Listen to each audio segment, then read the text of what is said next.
Hello dear friends, आप सभी का वेलकम आपके प्यारा सा चैनल तनु क्लासेस आर्ट को में। दोस्तों सबसे पहले हम लोगों ने जो है इस चैप्टर का पूरा आपको एक्सप्लेनेशन करवाया, यानी कि पूरा थ्योरी को पढ़ाया। उसके बाद इस चैप्टर का मैंने आपको सब्जेक्टिव क्वेश्चन करवाया, जिसमें हम लोग शॉर्ट और लॉन्ग दोनों प्रकार के प्रश्न को किए। उसके बाद फिर हम लोग दोस्तों आज की इस वीडियो में जो है वीवीआई जो ऑब्जेक्टिव क्वेश्चन इस चैप्टर से आपका बनता है, जितना भी क्वेश्चन इंपॉर्टेंट बनता है और जितना भी क्वेश्चन इस चैप्टर से पिछले साल पूछा गया है, उन सभी क्वेश्चन को इस वीडियो में हम लोग करने वाले हैं। ठीक है, तो अगर आप पहले ये दो वीडियो को नहीं देखे हैं, यानी कि सब्जेक्टिव वाला और एक एक्सप्लेनेशन वाला, तो प्लीज उसको जाकर के आप लोग जरूर देख लीजिएगा। दोनों का लिंक आपको इस वीडियो के नीचे डिस्क्रिप्शन पे मिलेगा या फिर आपको प्लेलिस्ट पे मिल जाएगा। ठीक है, तो चलिए शुरू करते हैं। आज जो है हम लोग 12th क्लास का जो आपका हिंदी है, जिसका पहला अध्याय जिसका नाम है बातचीत, जो कि जिसके लेखक का नाम है बालकृष्ण भट्ट, उसी के द्वारा रचित है बातचीत। ठीक है, तो इसी का जो है आज हम लोग इंपॉर्टेंट ऑब्जेक्टिव क्वेश्चन को करेंगे। तो प्लीज आप लोग क्या कीजिए, मेरे साथ साथ फटाफट कमेंट में कमेंट करते हुए चलिए सभी प्रश्न का आंसर को। इससे क्या होगा, आपका प्रैक्टिस होगा, और जिसको नहीं आता है प्लीज आप लोग स्क्रीनशॉट ले लीजिएगा, तभी आपको ये वीडियो देखने का फायदा होगा। ठीक है, और प्लीज इधर उधर का आप लोग चैटिंग मत कीजिए। ठीक है, तो चलिए पहले हम लोग थोड़ा सा कुछ समझ लेते हैं। बातचीत जो है वो क्या है, एक निबंध है। बातचीत क्या है, निबंध है। अगर आपको पूछ दिया जाए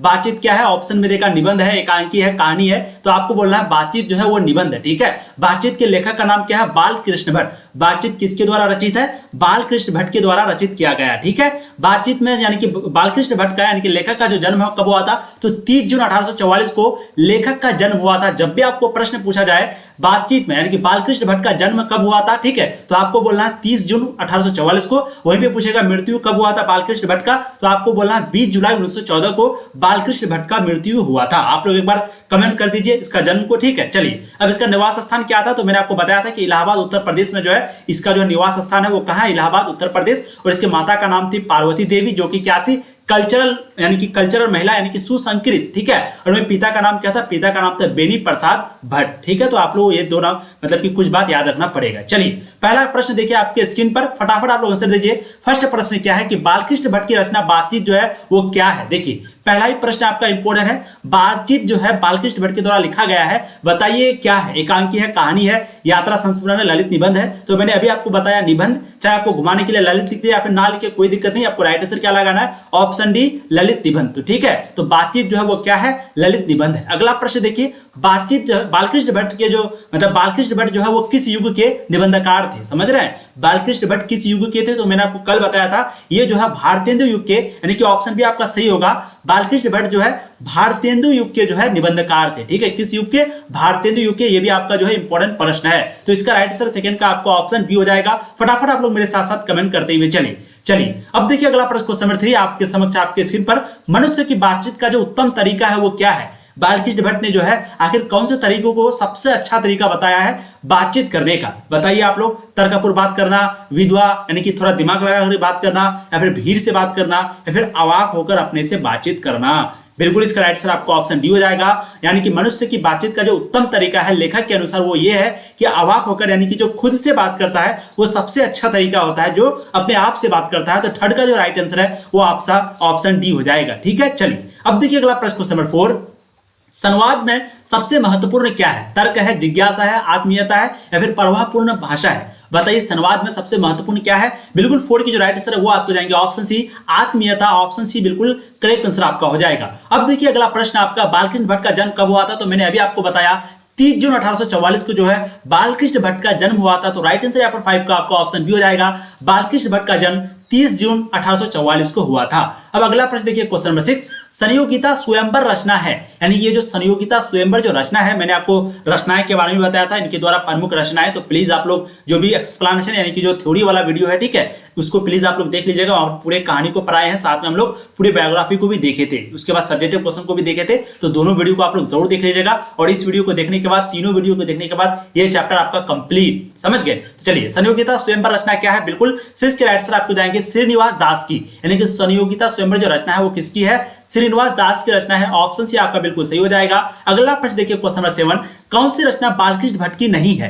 अब आप लोग बताइए इनमें से, यानी कि इन चारों में से कौन सा रचना है जो कि बालकृष्ण भट्ट की नहीं है। अगर मैं आपको सही बताऊं तो 100 अजान एक सुजान हो गया, नूतन ब्रह्मचारी हो गया, सद्भाव का स्व अभाव, ये तीनों जो है किसका रचना है, ये जो है बालकृष्ण भट्ट का रचना है। ठीक है, लेकिन परीक्षा जो गुरु है, परीक्षा गुरु, ये बालकृष्ण भट्ट की रचना नहीं है, इसलिए 7 का राइट आंसर आपका ऑप्शन डी हो जाएगा। यानी कि परीक्षा गुरु ये जो है बालकृष्ण भट्ट की रचना नहीं है। तो ऑप्शन डी आपका बिल्कुल सही हो जाएगा। अब देखिए अगला प्रश्न क्वेश्चन नंबर 8, कौन सी रचना बालकृष्ण भट्ट की है। अब यहाँ पर आपको पूछा गया कौन सा रचना है जो कि बालकृष्ण भट्ट की है, तो बिल्कुल यहाँ पर राइट आंसर आपका हो जाएगा रेल का विकट खेल। ठीक है, तो रेल का विकट खेल जो है ये किसकी रचना है, ये आपका बालकृष्ण भट्ट की रचना है, तो राइट आंसर आपका ऑप्शन ए हो जाएगा। अब देखिए अगला प्रश्न क्वेश्चन नंबर 9, बालकृष्ण भट्ट ने कौन सा मासिक पत्र निकाला था। देखिए पूछा गया प्रश्न है, मैंने आपको बताया भी था बालकृष्ण भट्ट ने कौन सा मासिक पत्र निकाला था। प्रताप, कर्मवीर, हिंदी प्रदीप, ज्योत्सना। बिल्कुल 9 के जो करेक्ट आंसर है वो आपके यहाँ पर हो जाएंगे हिंदी प्रदीप। ठीक है, तो बालकृष्ण भट्ट जो है वो हिंदी प्रदीप पत्र निकाला था, मासिक पत्र निकाला था। ऑप्शन सी आपका बिल्कुल यहाँ पर सही आंसर हो जाएगा। अब देखिए अगला प्रश्न क्वेश्चन आपके यहाँ पर हो जाएंगे 10, बातचीत किस विद्या की रचना है। बताइए बातचीत जो है वो किस विद्या की रचना है, आलोचना, गीत, शोध या फिर निबंध। तो मैंने अभी आपको बताया बातचीत जो है वो क्या है, निबंध है। ऑप्शन आपका डी बिल्कुल सही हो जाएगा क्वेश्चन नंबर 10 का। क्या बात है, ऐसे आप लोगों को जबरदस्त ऐसे ही आंसर देना है। अब देखिए अगला प्रश्न क्वेश्चन नंबर 11, रॉबिन्सन क्रूसो ने 16 वर्ष के उपरांत किसके मुख से एक बात सुनी थी। आपको पता होगा किसके मुख से सुनी थी, मैंने आपको कहा था फ्राइडे के मुख से। जी हाँ, तो रॉबिन्सन क्रूसो जो है, ठीक है, रॉबिन्सन क्रूसो जो है 16 वर्ष के बाद किसके मुख से एक बात सुना था, पहली बार एक बात सुना था, वो था फ्राइडे के मुख से, यानी कि ऑप्शन ए आपका बिल्कुल सही हो जाएगा क्वेश्चन नंबर 11 का। अब देखिए अगला प्रश्न क्वेश्चन नंबर 12, बातचीत शीर्षक निबंध के निबंधकार कौन है। आपको दे देगा बातचीत शीर्षक निबंध के रचनाकार कौन है, बातचीत शीर्षक निबंध के निबंधकार कौन है, लेखक कौन है। तो बिल्कुल आप लोग जानते हैं बालकृष्ण भट्ट। ठीक है, तो बातचीत शीर्षक निबंध के जो निबंधकार है वो कौन है, बालकृष्ण भट्ट है। ऑप्शन डी आपका बिल्कुल सही हो जाएगा क्वेश्चन नंबर 12 का। तो ध्यान दीजिएगा, बहुत से बातचीत होता है, बहुत से बालकृष्ण भट्ट होता है। ठीक है, अब देखिए अगला प्रश्न क्वेश्चन नंबर 13, बातचीत के माध्यम से बालकृष्ण भट्ट जो है वो क्या बतलाना चाहते हैं, यानी कि बातचीत के माध्यम से, इस चैप्टर के माध्यम से लेखक जो है हम लोगों को क्या बतलाना चाहते हैं। बातचीत की शैली यानी कि बातचीत का तरीका, भाषण का तरीका, संवाद का तरीका, या फिर इनमें से कोई नहीं। बिल्कुल 13 के जो सही जवाब है वो आपको जाएंगे बातचीत की शैली, यानी कि बातचीत आखिर क्या होता है, बातचीत अगर नहीं हम लोग करते तो क्या होता, बातचीत कौन सा मतलब कि किसके बीच अच्छा बातचीत होता है, भाषण क्या होता है। आप लोगों ने सब कुछ अच्छे से पढ़े हैं चैप्टर में, आप लोगों ने सुना होगा। ठीक है, तो बातचीत से बालकृष्ण भट्ट क्या बतलाना चाहते हैं, बिल्कुल वो बतलाना चाहते हैं बातचीत की शैली। चलिए अब देखिए अगला प्रश्न क्वेश्चन नंबर 14, भट्ट जी को किसने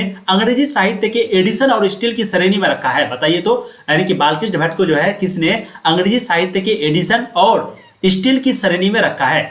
हजारी प्रसाद द्विवेदी ने, डॉक्टर नगेंद्र ने, या फिर रामचंद्र शुक्ल ने, या फिर रामविलास शर्मा ने। यानी कि भट्ट जी को किसने अंग्रेजी साहित्य के एडिशन और स्टील की श्रेणी में रखा है, तो बिल्कुल यहाँ पर आपका सही जवाब हो जाएंगे रामचंद्र शुक्ल ने, यानी कि ऑप्शन आपका सी जो है बिल्कुल सही आंसर हो जाएगा। क्या बात है। चलिए अब देखिए अगला प्रश्न क्वेश्चन नंबर 15, बालकृष्ण भट्ट का निवास स्थान कौन सा है। आपको पूछा गया प्रश्न है कि बालकृष्ण भट्ट का जो निवास स्थान है वो कौन सा है, तो मैंने अभी आपको बताया बिल्कुल 15 का जो करेक्ट आंसर है वो आपका यहाँ पर हो जाएगा इलाहाबाद उत्तर प्रदेश, यानी कि ऑप्शन बी। ठीक है, तो बालकृष्ण भट्ट का जो निवास स्थान है वो है इलाहाबाद उत्तर प्रदेश। ठीक है, चलिए अब देखिए अगला प्रश्न क्वेश्चन नंबर 16, बालकृष्ण भट्ट ने किस पत्रिका का संपादन किया था। बालकृष्ण भट्ट ने जो है किस पत्रिका का संपादन किया था, आर्यवर्त, हुंकार, हिंदी प्रदीप, पंजाब केसरी। मैंने आपको अभी बताया कुछ देर पहले ये क्वेश्चन आपका आया था, बिल्कुल राइट आंसर हो जाएगा हिंदी प्रदीप का। तो बालकृष्ण भट्ट जो है वो हिंदी प्रदीप, यानी कि हिंदी प्रदीप जो पत्रिका था उसी का क्या किया, संपादन किया। अब देखिए अगला प्रश्न, बालकृष्ण भट्ट ने हिंदी प्रदीप नामक जो मासिक पत्र है वो कब निकालना शुरू किया था। देखिए पहले पूछा किसने किया था, तो हिंदी प्रदीप, मतलब कि क्या कौन सा पत्रिका संपादन किया था, तो हिंदी प्रदीप। अब बताइए कब किया था,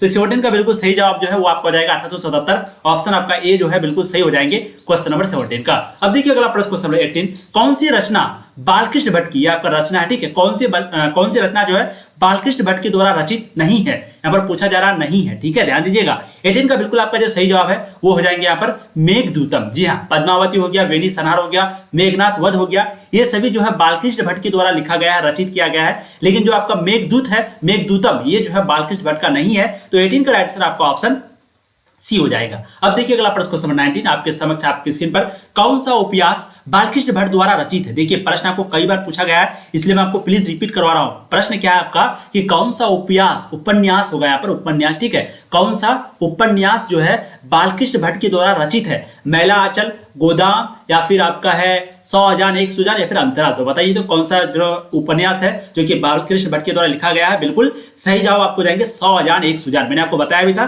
कि 100 अजान एक सुजान जो है वो उपन्यास है, और ये जो है बालकृष्ण भट्ट के द्वारा लिखा गया है। तो ऑप्शन सी आपका सही हो जाएगा। अब देखिए अगला प्रश्न क्वेश्चन नंबर 20, नाटक के शुरू में होने वाले, यानी कि नाटक के प्रारंभ में होने वाले मंगल पाठ को क्या कहते हैं। भजन कहते हैं, नांदी पाठ कहते हैं, या फिर मंगलाचरण चरण कहते हैं या फिर आरती कहते हैं। जो भी अभी तक चैनल को सब्सक्राइब नहीं किए हैं प्लीज चैनल को सब्सक्राइब कर दीजिए, वीडियो को लाइक कर दीजिए और आपके जितने भी दोस्तों उसको ज़्यादा से ज़्यादा शेयर कीजिए, उसको भी बताइए तैयारी करने के लिए, ठीक है, क्योंकि बहुत सारे स्टूडेंट अभी तक तैयारी नहीं किए हैं, तो प्लीज आप लोग शेयर भी जरूर कीजिए। चलिए, नाटक के प्रारंभ में होने वाले मंगल पाठ को क्या कहते हैं? बिल्कुल 20 के दोस्तों यहाँ पर जो आपका सही जवाब है वो आपको जाएंगे नांदी पाठ, ठीक है। तो प्रारंभ में होने वाले जो मंगल पाठ है उसको बोलते हैं नांदी पाठ। अब देखिए अगला प्रश्न क्वेश्चन नंबर 21, रॉबिन्सन क्रूसो को कब तक मनुष्य का मुख देखने को नहीं मिला? बताइए तो रॉबिन्सन क्रूसो को जो है कब तक मनुष्य का मुख देखने को नहीं मिला था? तो बिल्कुल 16 वर्ष तक, यानी कि ऑप्शन सी आपका सही हो जाएगा क्वेश्चन नंबर 21 का। अब देखिए अगला प्रश्न क्वेश्चन नंबर 22, बोलने से ही मनुष्य के रूप का साक्षात्कार होता है, ये किसने कहा? यानी कि बोलने से ही मनुष्य के रूप का साक्षात्कार यानी कि गुण और दोष के बारे में उसका पता चलता है,